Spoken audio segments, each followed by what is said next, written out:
Mooney? Thank you. I can follow up on what Scott was saying, I think. And last week was a bad week for science in both the lead editorials in The Economist magazine and in New Scientist, where and the report and the major articles that following that were talking about the failures of science research around neurosciences and referring back to some of the same failures about a dozen years ago related to genomics as well. And so it's a good time to talk about how science is perceived. Most of my time is spent in United Nations meetings where scientists in science are most often used against their will, I think, as a blunt instrument by industrialized countries to beat down the aspirations of developing countries. You can always tell in a UN negotiation when the Canadian government official gets up and a diplomat gets up and says, sound science tells us this, or evidence-based decision-making requires this.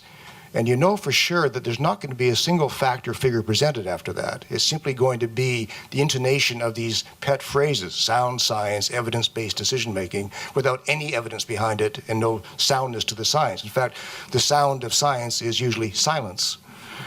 And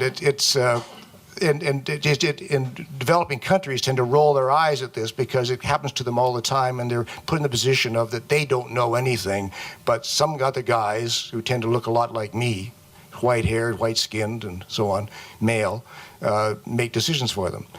And I think that's a major problem that we have to face, is how science is used as a weapon sometimes against the marginalized peoples in the world. And all I can do is be provocative in 5 minutes, so let me go on to that and say, 3 minutes left? 2 minutes left? In addition, that one of the things we used to talk about a lot was the difference between high tech and wide tech.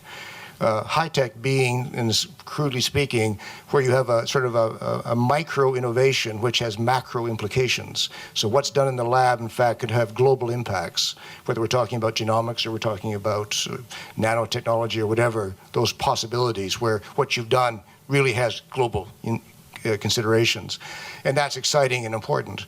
Whereas wide tech is kind of the reverse of that, is where we, or particularly indigenous communities or farming communities, look widely at their ecosystem environment, their wide environment, and then look at sort of micro impacts that they can have on that macro environment. So it's kind of the reverse approach.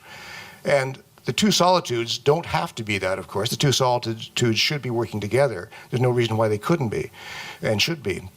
The problem we're faced with in the last couple of decades is the privatization of science and the constant intonation in the United Nations and here in Ottawa of public-private partnerships, which usually mean that scientists have to shut up and pay attention to what the private sector is telling them to do, or twisting their results into being something else.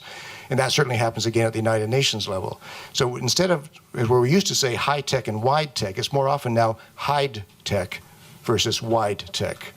Whereas the intellectual property controls being applied and the kinds of constraints for what's called restricted business information or confidential business information is such that the science can't come out. It doesn't show up. And that's my time. I'm up, so I wasn't provocative enough, and we have. Oh, I have 2 more minutes. Oh, great. Okay. Yeah. Well, I have nothing to say whatsoever now. So it's, but I'll struggle on somehow. So we find this consistently in UN negotiations. I was in meetings in Rome a couple of days ago, or a week ago, where we were being told by, strangely, Canada, the United States, and Australia, of all countries, that biofuels were wonderful, and we just had to sit back and wait for the second or third generation of biofuels, and the hungry just had to wait for dinner a little bit longer. But it would be solved eventually, and so we would be able to feed our cars and our people at the same time. And the constant refrain from Australia, Canada, and the United States was, again, science-based solutions are there, and we will take care of this for you.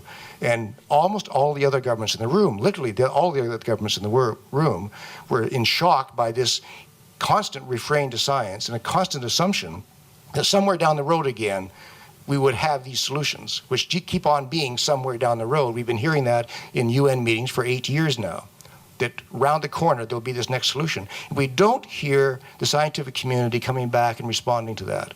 We hear governments saying it as governments. We don't hear science itself saying, excuse me, but we're finding it a bit harder than we thought it would be. Or, excuse me, we don't really think we're going to get there this way. Or lunch is really going to be late. That doesn't seem to come out.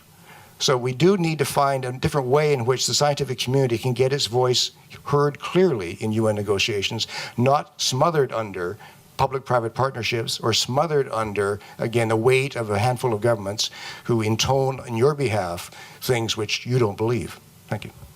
Thank you so much.